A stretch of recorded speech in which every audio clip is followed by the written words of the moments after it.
Aline Goundiaye, qui est le ministre de l'Agriculture, de l'Équipement rural et de la Souveraineté alimentaire du Sénégal. Monsieur le ministre.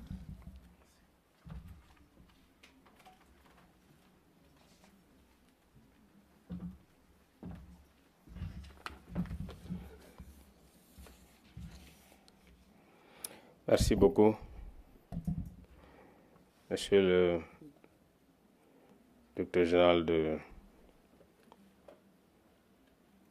Monsieur le directeur de la CEDEAO, en charge de l'agriculture, Madame la directrice de l'agriculture au ministère du Développement durable, Monsieur le directeur de l'AFD, directeur général, Monsieur le directeur général, Madame la directrice générale du CIRAD, Mesdames et Messieurs, chers participants.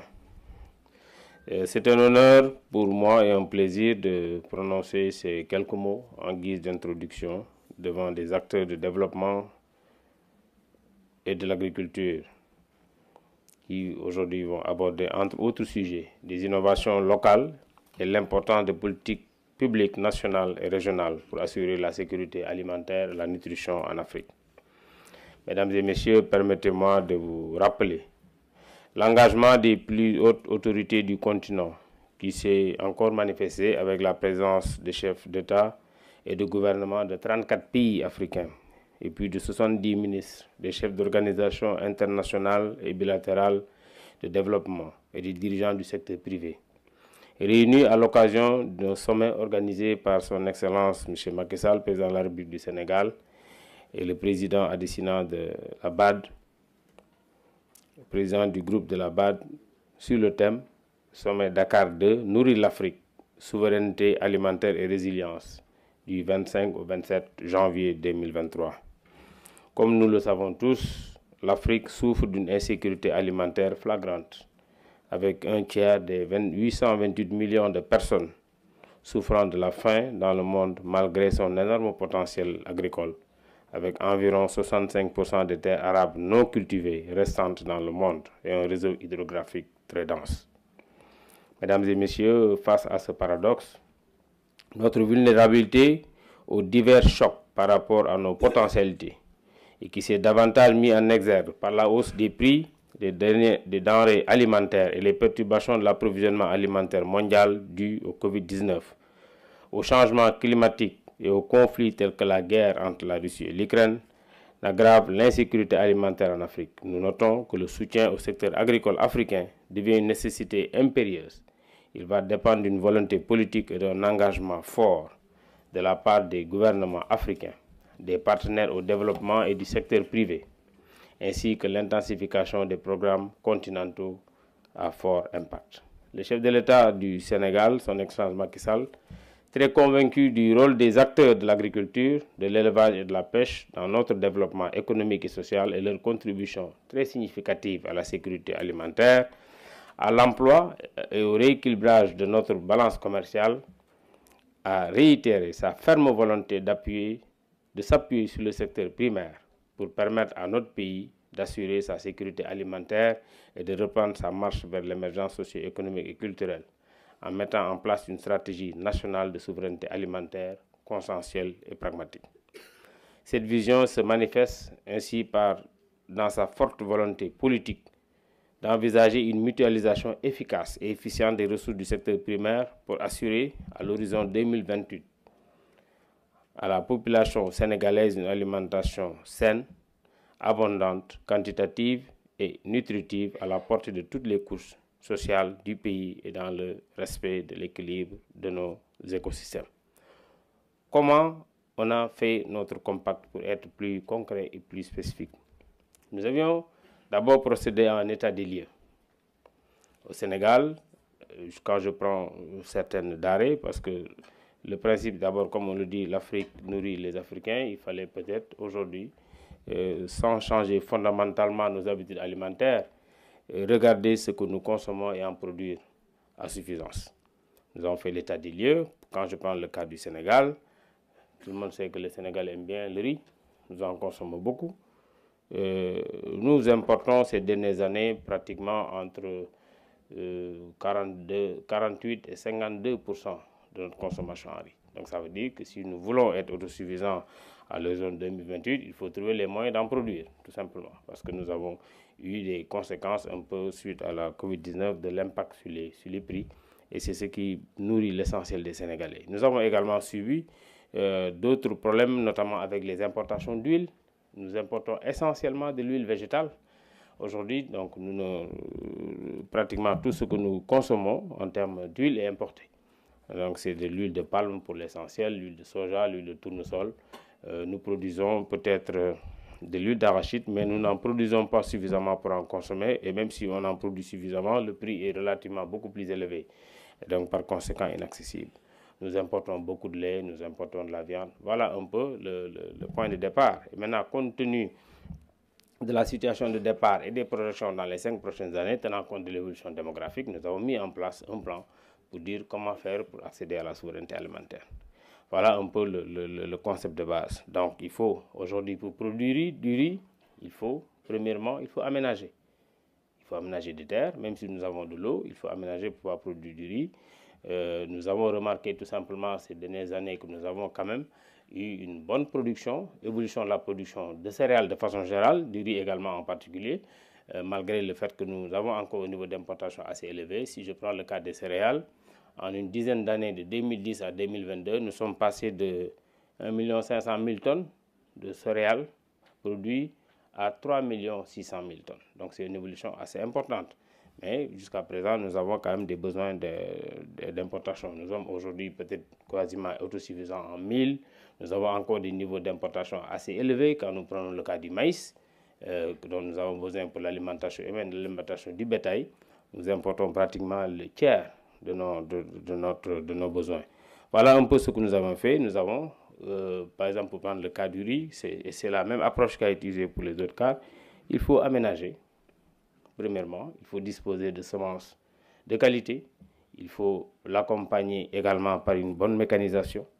Parce qu'on ne peut pas, aujourd'hui, avec le niveau de production que nous voulons faire, et j'en parlais tout à l'heure avec le directeur de l'AFD, nous avons des besoins extrêmement importants en matière de mécanisation, parce que ça nous permet aujourd'hui d'aller vite. Nous avons également besoin de fertiliser le sol. On a parlé un peu des engrais. Et nous avons besoin, après, d'abord d'outils de récolte. Donc ça va également avec la mécanisation. Nous avons besoin de stockage, parce qu'il faut stocker pour pouvoir non seulement réguler le marché, mais limiter les pertes post-récolte, parce que je peux prendre quelques cas précis. Aujourd'hui, pour le cas de l'oignon, nous en importons actuellement chaque année, parce que tout simplement, malgré le fait qu'en termes de production, nous sommes autosuffisants, mais nous avons quelques soucis dans la conservation et dans la transformation. Il faut aujourd'hui transformer ce que nous produisons et avant de l'amener sur le marché. Voilà ce cycle qu'on a utilisé pour l'essentiel des céréales que nous avons fait, et ce qui nous a permis au Sénégal d'établir un plan pour être, disons, souverain du point de vue alimentaire, un plan qui tourne autour de 8 milliards d'euros, pour lequel nous avons soumis, dans le cadre du compact, à la Banque africaine de développement, à peu près 2,4 milliards de dollars. Et avec satisfaction, nous sommes sortis de ce sommet avec une promesse de financement de la BAD pour 1 milliard d'euros. Donc il nous reste à peu près 1,4 milliard d'euros à chercher pour le financement du compact. De façon générale, les pays africains qui étaient présents ont présenté chacun, comme j'ai dit, il y avait 34 pays. Chaque pays a défendu devant le président ou le chef de gouvernement son compact, devant la BAD et les différents partenaires. Les engagements globaux des différents partenaires ont tourné autour de 30 milliards de dollars. Donc aujourd'hui, nous sommes à la phase maintenant de finalisation de ces compacts et très certainement de pouvoir élaborer les plans de financement avec les différents partenaires. Nous pensons qu'avec cette approche, dans les 5 prochaines années, si en tout cas les plans se déroulent comme nous l'avons souhaité, et je pense que nous en avons tenu mot tout à l'heure avec le directeur de l'AFD, les différents pays africains pourront d'abord, c'est vrai sans avoir un esprit de se retourner tout simplement en dehors de se retourner sur soi-même et de ne pas prendre en considération les autres, mais on peut au moins assurer une bonne part de notre alimentation compte tenu de ce que j'ai dit tout à l'heure qui existe chez nous. Nous avons la terre, nous avons de l'eau et nous avons les bras. Je pense qu'avec ça, avec un peu de mécanisation et d'un accompagnement, nous devrons pouvoir nous en sortir. Je voudrais terminer mon propos par cette note d'espoir en vous rappelant que lors de la déclaration du sommet de Dakar, Les participants avaient convenu que c'est à présent l'heure pour l'Afrique de se nourrir elle-même et d'exploiter pleinement son potentiel agricole pour contribuer à nourrir le monde. Je vous remercie de votre attention.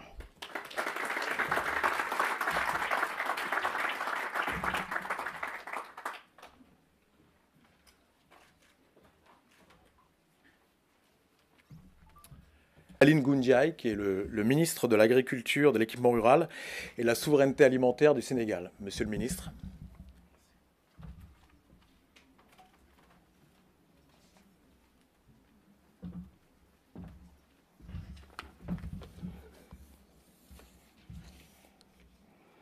Merci beaucoup, Monsieur le directeur général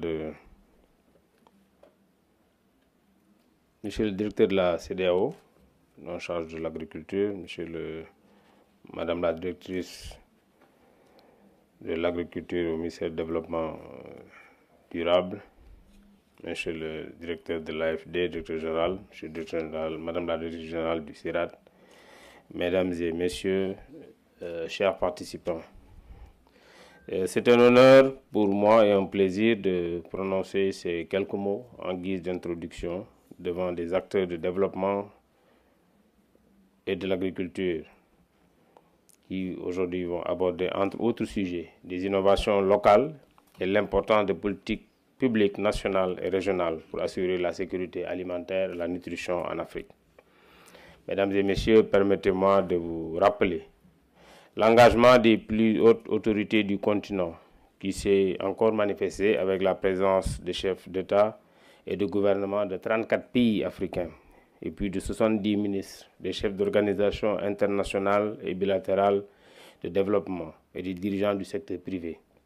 Réunis à l'occasion d'un sommet organisé par son Excellence M. Macky Sall, président de la République du Sénégal, et le président adécinant de la BAD, le président du groupe de la BAD, sur le thème Sommet Dakar 2, Nourrir l'Afrique, souveraineté alimentaire et résilience, du 25 au 27 janvier 2023. Comme nous le savons tous, l'Afrique souffre d'une insécurité alimentaire flagrante, avec un tiers des 828 millions de personnes souffrant de la faim dans le monde malgré son énorme potentiel agricole, avec environ 65% des terres arables non cultivées restantes dans le monde et un réseau hydrographique très dense. Mesdames et Messieurs, face à ce paradoxe, notre vulnérabilité aux divers chocs par rapport à nos potentialités et qui s'est davantage mis en exergue par la hausse des prix des denrées alimentaires et les perturbations de l'approvisionnement alimentaire mondial dues au Covid-19, au changement climatique et aux conflits tels que la guerre entre la Russie et l'Ukraine, n'aggrave l'insécurité alimentaire en Afrique. Nous notons que le soutien au secteur agricole africain devient une nécessité impérieuse. Il va dépendre d'une volonté politique et d'un engagement fort de la part des gouvernements africains, des partenaires au développement et du secteur privé, ainsi que l'intensification des programmes continentaux à fort impact. Le chef de l'État du Sénégal, son Excellence Macky Sall, très convaincu du rôle des acteurs de l'agriculture, de l'élevage et de la pêche dans notre développement économique et social et leur contribution très significative à la sécurité alimentaire, à l'emploi et au rééquilibrage de notre balance commerciale, a réitéré sa ferme volonté de s'appuyer sur le secteur primaire pour permettre à notre pays d'assurer sa sécurité alimentaire et de reprendre sa marche vers l'émergence socio-économique et culturelle, en mettant en place une stratégie nationale de souveraineté alimentaire consensuelle et pragmatique. Cette vision se manifeste ainsi dans sa forte volonté politique d'envisager une mutualisation efficace et efficiente des ressources du secteur primaire pour assurer, à l'horizon 2028, à la population sénégalaise une alimentation saine, abondante, quantitative et nutritive à la portée de toutes les couches sociales du pays et dans le respect de l'équilibre de nos écosystèmes. Comment on a fait notre compact pour être plus concret et plus spécifique? Nous avions d'abord procédé à un état des lieux. Au Sénégal, quand je prends certaines denrées, parce que le principe d'abord, comme on le dit, l'Afrique nourrit les Africains, il fallait peut-être aujourd'hui sans changer fondamentalement nos habitudes alimentaires, regarder ce que nous consommons et en produire à suffisance. Nous avons fait l'état des lieux. Quand je prends le cas du Sénégal, tout le monde sait que le Sénégal aime bien le riz. Nous en consommons beaucoup. Nous importons ces dernières années pratiquement entre 48 et 52% de notre consommation en riz. Donc ça veut dire que si nous voulons être autosuffisants à l'horizon 2028, il faut trouver les moyens d'en produire, tout simplement. Parce que nous avons eu des conséquences un peu suite à la Covid-19 de l'impact sur les prix. Et c'est ce qui nourrit l'essentiel des Sénégalais. Nous avons également subi d'autres problèmes, notamment avec les importations d'huile. Nous importons essentiellement de l'huile végétale. Aujourd'hui, donc, pratiquement tout ce que nous consommons en termes d'huile est importé. Donc, c'est de l'huile de palme pour l'essentiel, l'huile de soja, l'huile de tournesol. Nous produisons peut-être de l'huile d'arachide, mais nous n'en produisons pas suffisamment pour en consommer. Et même si on en produit suffisamment, le prix est relativement beaucoup plus élevé. Et donc, par conséquent, inaccessible. Nous importons beaucoup de lait, nous importons de la viande. Voilà un peu le point de départ. Et maintenant, compte tenu de la situation de départ et des projections dans les 5 prochaines années, tenant compte de l'évolution démographique, nous avons mis en place un plan pour dire comment faire pour accéder à la souveraineté alimentaire. Voilà un peu le concept de base. Donc, il faut aujourd'hui, pour produire du riz, premièrement, il faut aménager. Il faut aménager des terres, même si nous avons de l'eau, il faut aménager pour pouvoir produire du riz. Nous avons remarqué tout simplement ces dernières années que nous avons quand même eu une bonne production, évolution de la production de céréales de façon générale, du riz également en particulier, malgré le fait que nous avons encore un niveau d'importation assez élevé. Si je prends le cas des céréales, en une dizaine d'années, de 2010 à 2022, nous sommes passés de 1 500 000 tonnes de céréales produites à 3 600 000 tonnes. Donc c'est une évolution assez importante. Mais jusqu'à présent, nous avons quand même des besoins d'importation. Nous sommes aujourd'hui peut-être quasiment autosuffisants en mil. Nous avons encore des niveaux d'importation assez élevés quand nous prenons le cas du maïs, dont nous avons besoin pour l'alimentation humaine, de l'alimentation du bétail. Nous importons pratiquement le tiers de nos besoins. Voilà un peu ce que nous avons fait. Nous avons, par exemple, pour prendre le cas du riz, et c'est la même approche qui a été utilisée pour les autres cas, il faut aménager. Premièrement, il faut disposer de semences de qualité. Il faut l'accompagner également par une bonne mécanisation. Parce qu'on ne peut pas, aujourd'hui, avec le niveau de production que nous voulons faire, et j'en parlais tout à l'heure avec le directeur de l'AFD, nous avons des besoins extrêmement importants en matière de mécanisation, parce que ça nous permet aujourd'hui d'aller vite.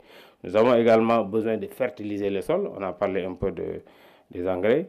Et nous avons besoin, après, d'abord d'outils de récolte, donc ça va également avec la mécanisation. Nous avons besoin de stockage, parce qu'il faut stocker pour pouvoir non seulement réguler le marché, mais limiter les pertes post-récolte, parce que je peux prendre quelques cas précis. Aujourd'hui, pour le cas de l'oignon, nous en importons actuellement chaque année, parce que tout simplement, malgré le fait qu'en termes de production, nous sommes autosuffisants, mais nous avons quelques soucis dans la conservation et dans la transformation. Il faut aujourd'hui transformer ce que nous produisons et avant de l'amener sur le marché. Voilà ce cycle qu'on a utilisé pour l'essentiel des céréales que nous avons fait, et ce qui nous a permis au Sénégal d'établir un plan pour être, disons, souverain du point de vue alimentaire, un plan qui tourne autour de 8 milliards d'euros, pour lequel nous avons soumis, dans le cadre du compact, à la Banque africaine de développement, à peu près 2,4 milliards de dollars.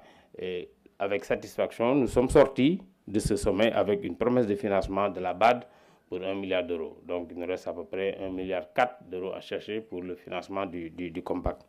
De façon générale, les pays africains qui étaient présents ont présenté chacun, comme j'ai dit, il y avait 34 pays. Chaque pays a défendu devant le président ou le chef de gouvernement son compact, devant la BAD et les différents partenaires. Les engagements globaux des différents partenaires ont tourné autour de 30 milliards de dollars. Donc aujourd'hui, nous sommes à la phase maintenant de finalisation de ces compacts et très certainement de pouvoir élaborer les plans de financement avec les différents partenaires. Nous pensons qu'avec cette approche, dans les 5 prochaines années, si en tout cas les plans se déroulent comme nous l'avons souhaité, et je pense que nous en avons tenu mot tout à l'heure avec le directeur de l'AFD, les différents pays africains pourront d'abord, c'est vrai sans avoir un esprit de se retourner tout simplement en dehors de se retourner sur soi-même et de ne pas prendre en considération les autres, mais on peut au moins assurer une bonne part de notre alimentation compte tenu de ce que j'ai dit tout à l'heure qui existe chez nous. Nous avons la terre, nous avons de l'eau et nous avons les bras. Je pense qu'avec ça, avec un peu de mécanisation et d'un accompagnement, nous devrons pouvoir nous en sortir. Je voudrais terminer mon propos par cette note d'espoir en vous rappelant que lors de la déclaration du sommet de Dakar, les participants avaient convenu que c'est à présent l'heure pour l'Afrique de se nourrir elle-même et d'exploiter pleinement son potentiel agricole pour contribuer à nourrir le monde. Je vous remercie de votre attention.